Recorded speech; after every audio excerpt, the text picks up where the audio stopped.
All right, so get ready because today we are diving deep into the world of Uncruits Impossibles. Ooh, and create some possibles. It's a show that tackles cold cases, Mm-hmm. and it's got a really good dose of forensic science in there, so. That's right up our alley, right? Yeah, absolutely. A little bit of mystery, a little bit of science. Exactly. And we've got 2 stories lined up for today's deep dive. Both of them span decades, and they're full of those twists and turns. You know, the ones that'll keep you guessing till the very end. Oh, yeah. Yeah.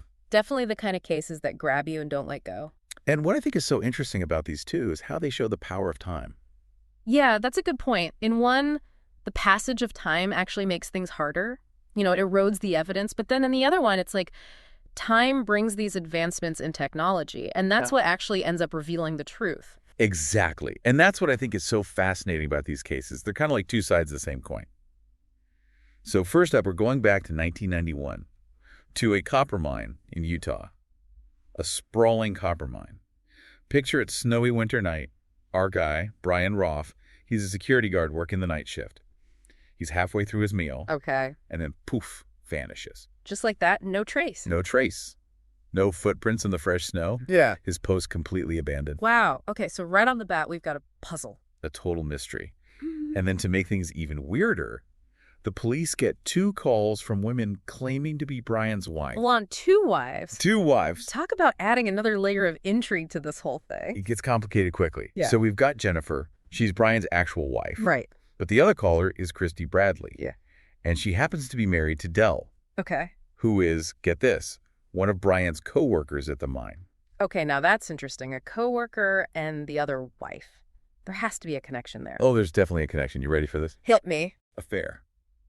Brian and Christy were secretly involved. They even snuck off for a romantic trip to Las Vegas. Wow. So not only is Jennifer dealing with a missing husband, but she's also just been hit with the news that he was cheating on her. Talk about a double whammy. It's a lot to process. Betrayal and mystery all rolled into one. So naturally, suspicion falls on the jealous husband, right? Dell Bradley.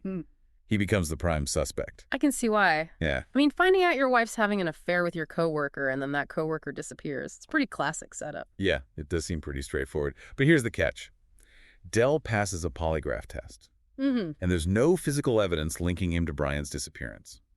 So the case hits a wall, stays cold for an entire year. A whole year with no answers. A whole year. And then some hikers, they stumble upon human remains miles away from the mine at this remote campsite. They identify the remains as Brian's through dental records. Okay, so after a year of uncertainty, they finally have an answer about what happened to him. But I'm guessing this discovery brought more questions than answers. Exactly. Because a year has passed, weather has taken its toll, and the crime scene, well, it just doesn't offer much to go on. That's so often the case with these cold cases, isn't it? Time can be both a help and a hindrance. It really is.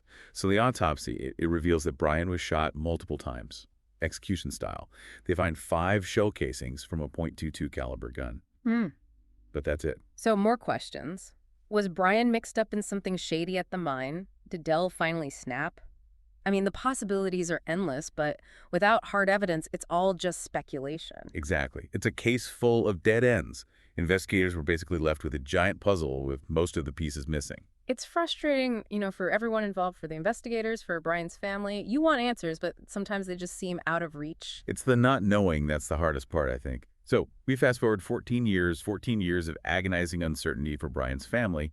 Then Dell Bradley gets arrested, but for a different murder. Oh, wow. A different murder. Yeah, his second wife is the victim this time. So he's on the radar again, but for a completely different crime. Yeah, and that's where things get interesting. Detective Todd Park, who's assigned to the cold case unit, he hears about Dell's arrest. And something about it just clicks. Something about Dell being arrested for another murder sparks his memory about Brian's case. Exactly. It's like a light bulb moment. He dives back into the Brian Rohff case, determined to go over every single piece of evidence again. So he's taking a fresh look, hoping to find something that was missed before. Exactly. And amongst the files, he finds something that seems totally insignificant at first. What was it? A tiny paint chip, stuck to the sole of the boot that they recovered with Brian's remains. A paint chip. Really? Yeah, just a tiny little fleck of reddish-orange paint. But it's about to become incredibly important. So what's the connection to the paint chip? Well, Detective Park remembers that back in 1991, Dell Bradley drove a car that was the exact same color. Hold on, you're telling me a tiny speck of paint could potentially crack this whole case wide open after 14 years? That's what they're hoping. It all hinges on this little piece of evidence. That's incredible. Talk about the importance of those little details. You never know what could end up being the key. Right, so they have the paint chip, and they've got a suspect with a car that was the same color. But this is 14 years later. How do they even find the car? Yeah, good point. After 14 years, who knows where that car could be? Well, turns out it was sold a couple of years after Brian disappeared, and eventually it ended up crushed and melted down at a junkyard. It seemed like a dead end until they discover an archived paint sample. An archived paint sample? From Dell's car? Yes.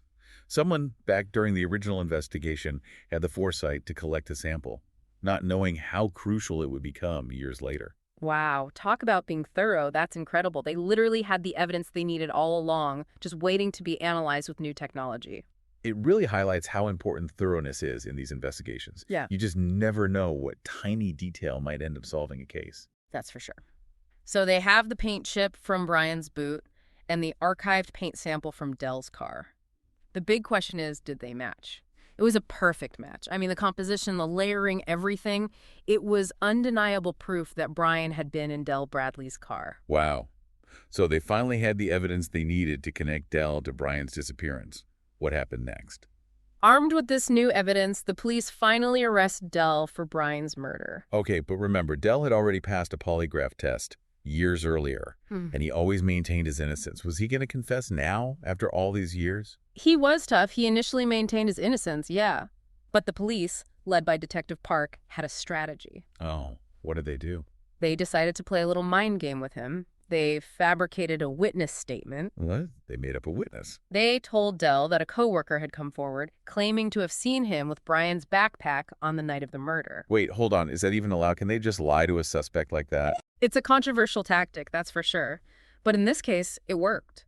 Dell, he believed that the walls were closing in. He started to crack. So, did he confess to the murder? He admitted to taking $10 from Brian's wallet, but he insisted that he didn't kill him. So, he admits to being there, to taking Brian's money, but not to the murder itself. It seems like a pretty weak defense. It was. And with that paint chip evidence staring him in the face, Dell finally broke. He confessed. Not to the murder, no. He ended up pleading guilty to voluntary manslaughter and kidnapping. Voluntary manslaughter, what does that even mean? It basically means that he killed Brian in the heat of the moment without premeditation. And the kidnapping charge, that likely stemmed from forcing Brian into his car. So what was the sentence? He received a 40-year prison sentence. Wow, what a journey, right? From a missing security guard to a tiny paint chip to a confession and a conviction 14 years after the fact. It's a testament to the power of persistence and the importance of those tiny details. Who would have thought that a single paint chip would end up solving this case? It's mind-boggling. So we've seen how the passage of time can both erode evidence and lead to new discoveries in a case. But now let's jump back in time again. Back to 1981. This time to a college campus in Illinois. Okay, a different time, a different setting. What's the story here? This story is about Suzanne Shumate. She's a bright young student, just days away from starting her senior year when her life was tragically cut short. Oh, that's awful. What happened to her? She was walking back to her dorm after a meeting at the local radio station, and she was attacked in broad daylight. In broad daylight? On a college campus? That's terrifying. It was a horrific crime that shook the entire community. The discovery of Suzanne's body sent shockwaves through the campus, leaving students and faculty on edge. I can only imagine the fear and uncertainty that everyone must have felt. It was a dark time for the campus, and the pressure on investigators to find the killer was immense. So did they have any leads? Early on, they zeroed in on a guy named John Paul Phillips. He had a history of violence and was known to have a pretty bad temper. He was also working on a construction site near where Suzanne's body was found. Okay, so a known troublemaker with a history of violence working near the crime scene seems like a pretty solid suspect. It did, and to make matters even more suspicious, Phillips was already suspected in the murders of 2 other young women, both college students, a few years earlier. So this guy was basically a serial offender. It seemed that way. He even lived near both of those previous victims, but there wasn't enough evidence to charge him in either of those cases. So they had their suspicions about him, but couldn't connect him to those murders definitively. What about Suzanne's case? Did they find anything linking him to her? They thought they had their man. But then, during Suzanne's autopsy, the medical examiner discovered 2 hairs on her body. They were presumed to belong to the attacker. Okay, and I'm guessing those hairs didn't belong to Phillips. You guessed it. Phillips willingly provided hair samples, but when they analyzed them, they didn't match the ones found on Suzanne's body.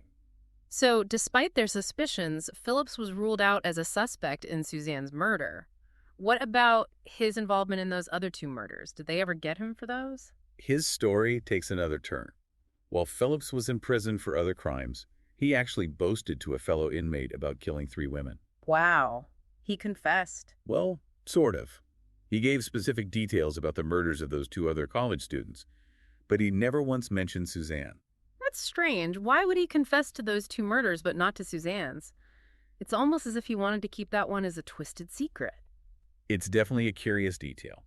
But unfortunately, Phillips died in prison before he could be questioned further about Suzanne's case, leaving her family with more questions than answers. That's heartbreaking. They were robbed of the chance to finally confront the man they believed killed their daughter. It's a tragedy, for sure.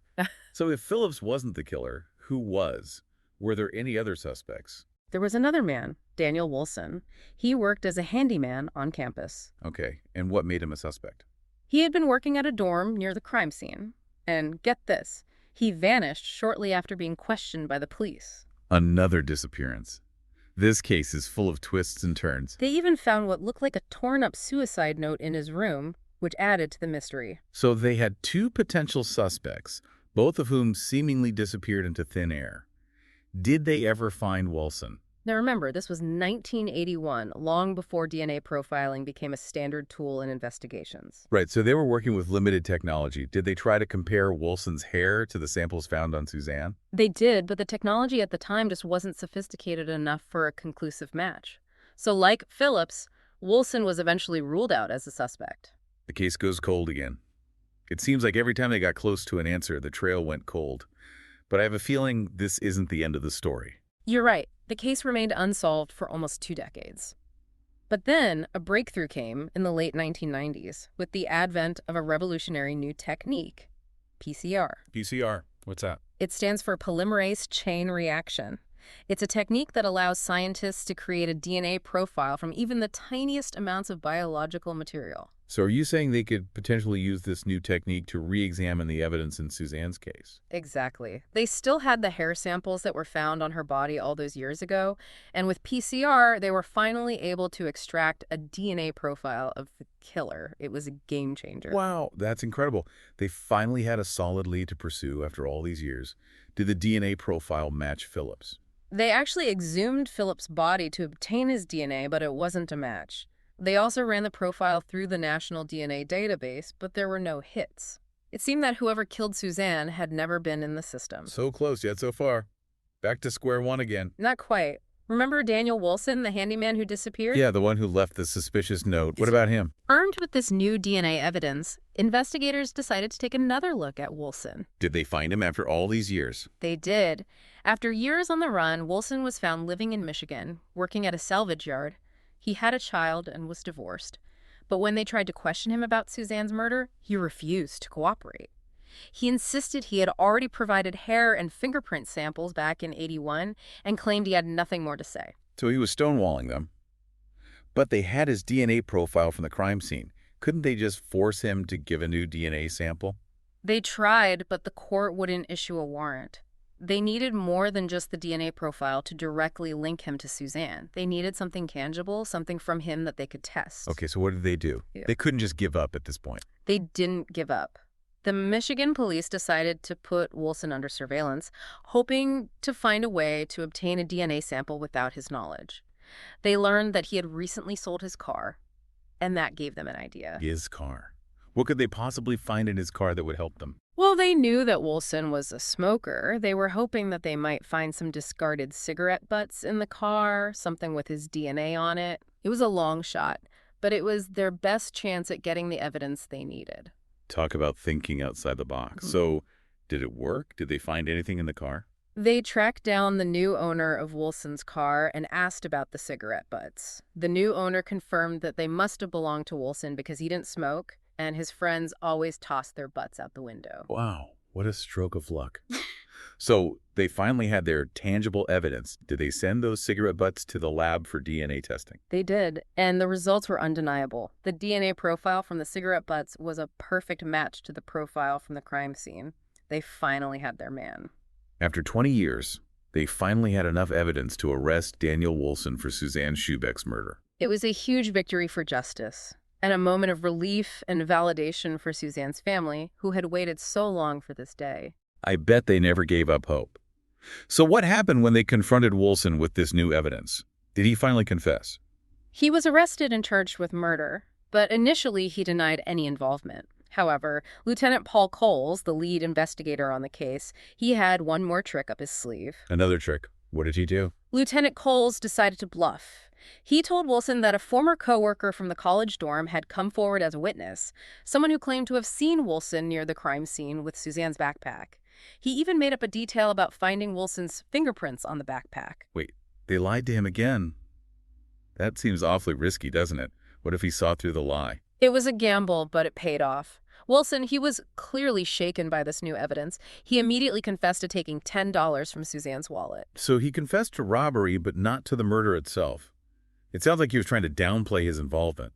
Exactly, but it was too late. The jig was up. He'd already admitted to being there, to taking her money. The DNA evidence was the nail in the coffin. There was no denying it anymore.